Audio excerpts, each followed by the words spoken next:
Hey, everybody, and once again, this is Joshua with Excelsior Coaching. So, I've been doing a lot of thinking, I've been doing a lot of talking, with a lot of my friends, a lot of people that I'm acquainted with. Why do we do what we do?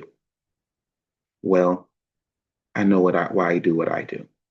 Now, I coach, I serve in ministry, I educate. It's a calling, it's a gifting. But why? Well, a lot of different reasons. One, I feel like I'm obeying a command. So I'm always going to obey my father's command.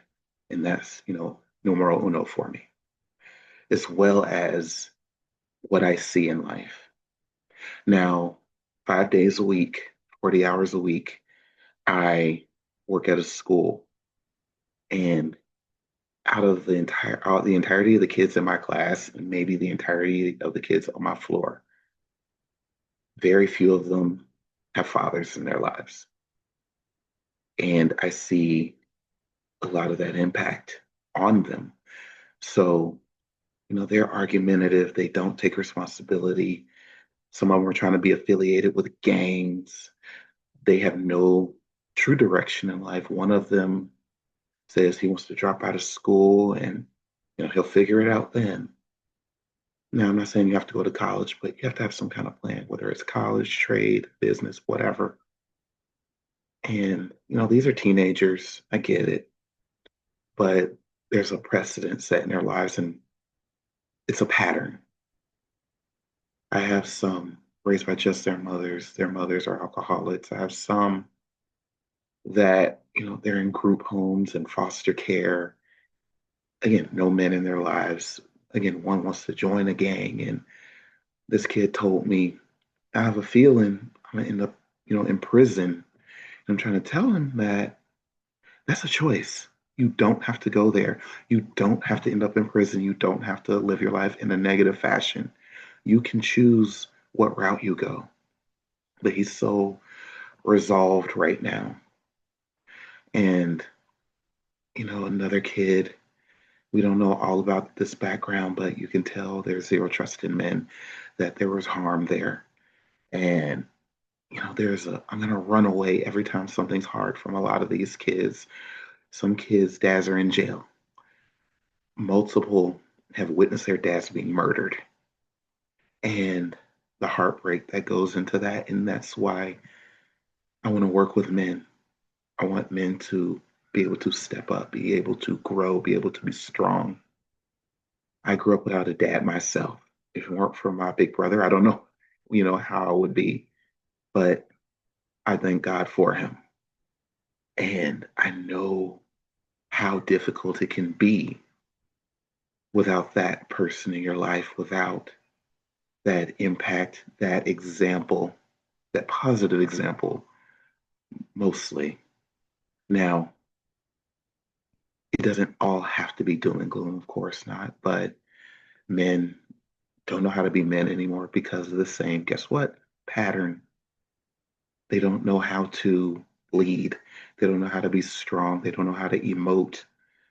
A lot of the times when I see males, not men, males emote, it's anger.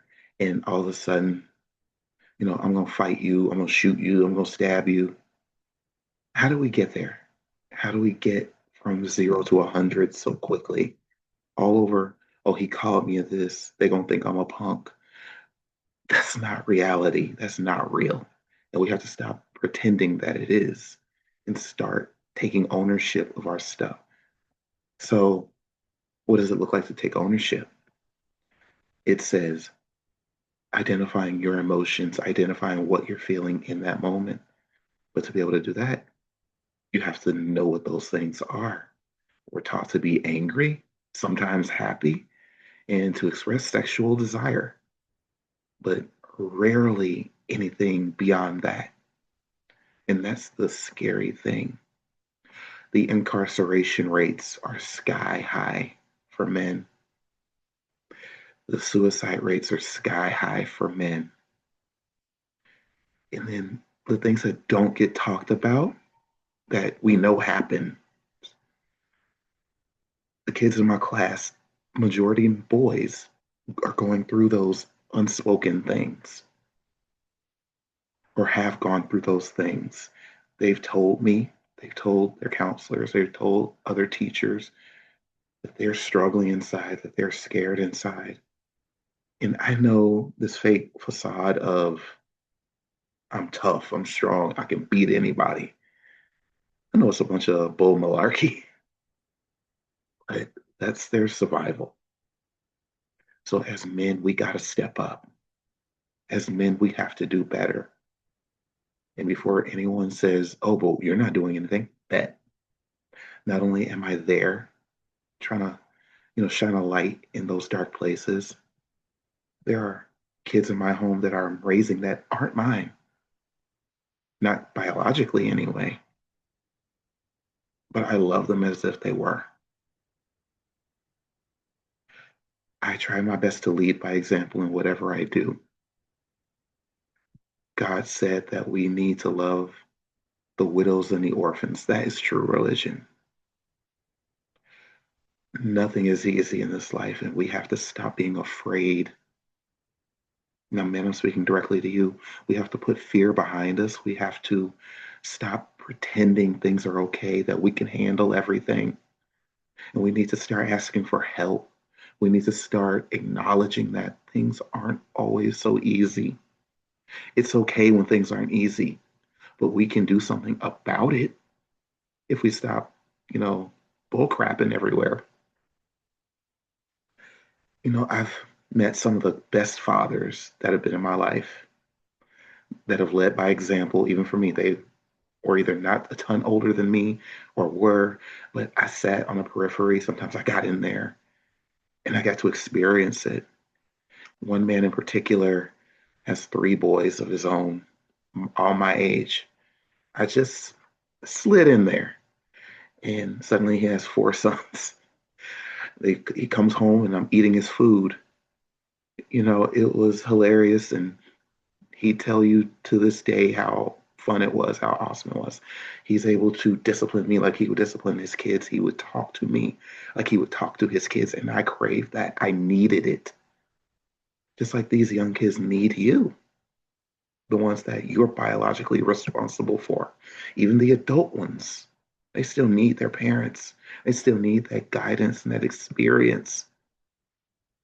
Now, I sat and I watched my pastors, you know, grow their kids up. And I've gotten to tell some of them, you know what? You're one of the reasons I'm a man today.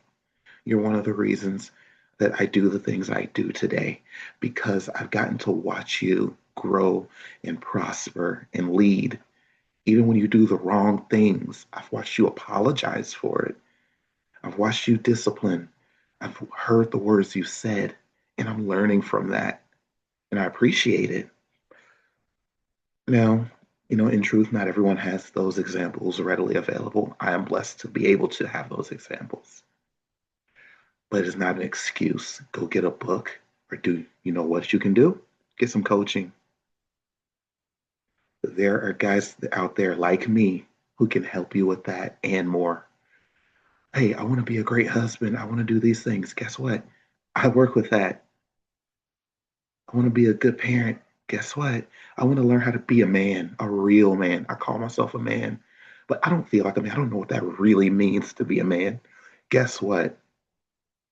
There are people out here to help you, but you have to ask for help. You have to put your ego aside, your pride aside, and say, hey, I need help with these things that I don't know how to do.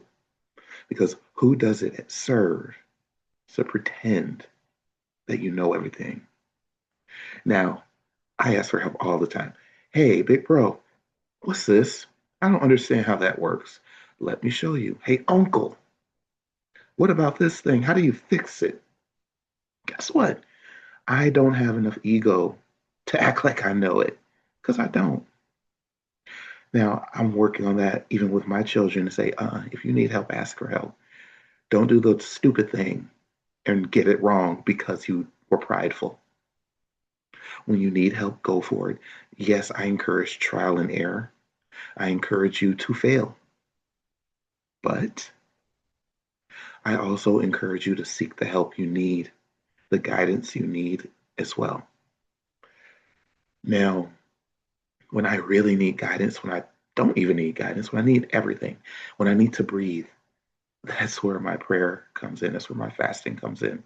That's where I'm constantly seeking the Lord. That's where I'm constantly running after Him and His wisdom, because He literally left us a 66 book love letter that tells us all of this, that we're meant to be in community with people, the perfect examples of men, the not so perfect examples of men. He showed us what that looks like.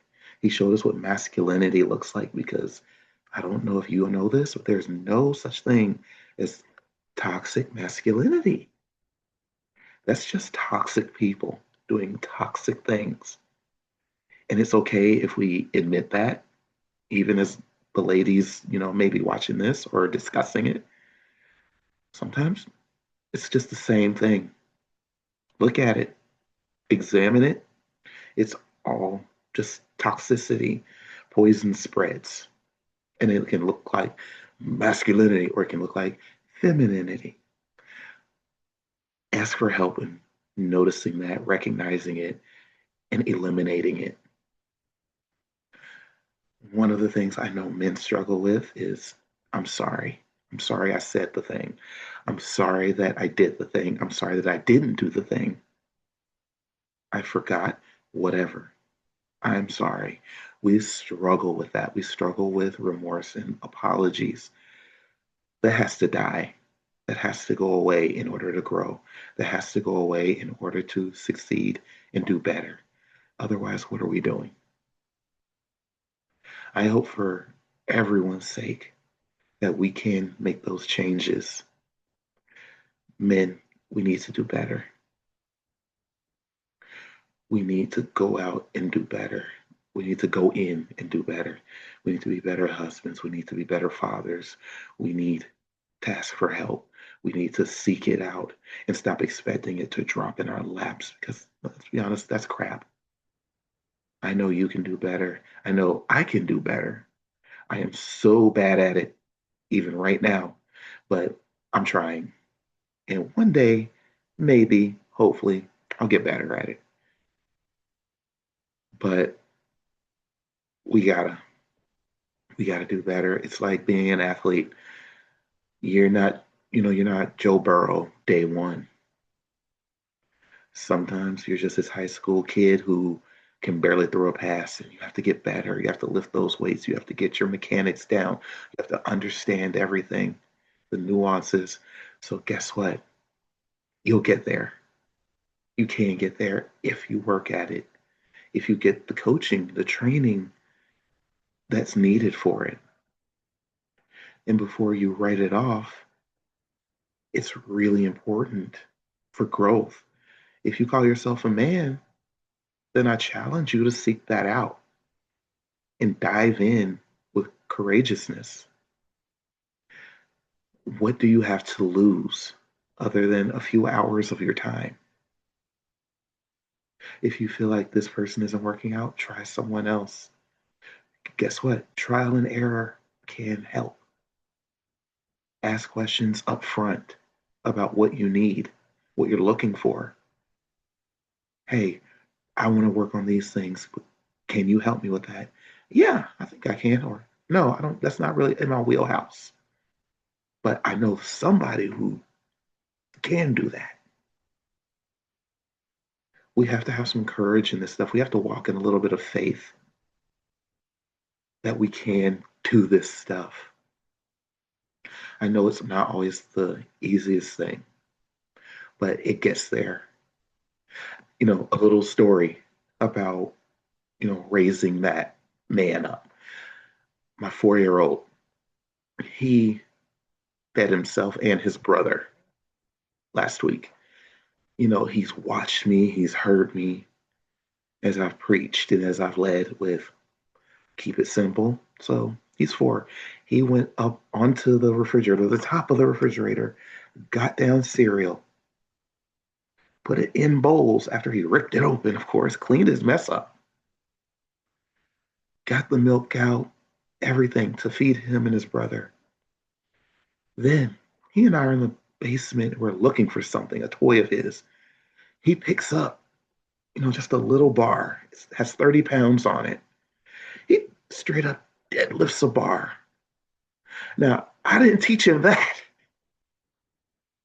but the pride I had in him and the pride he had in himself for being able to do that at 4 was amazing.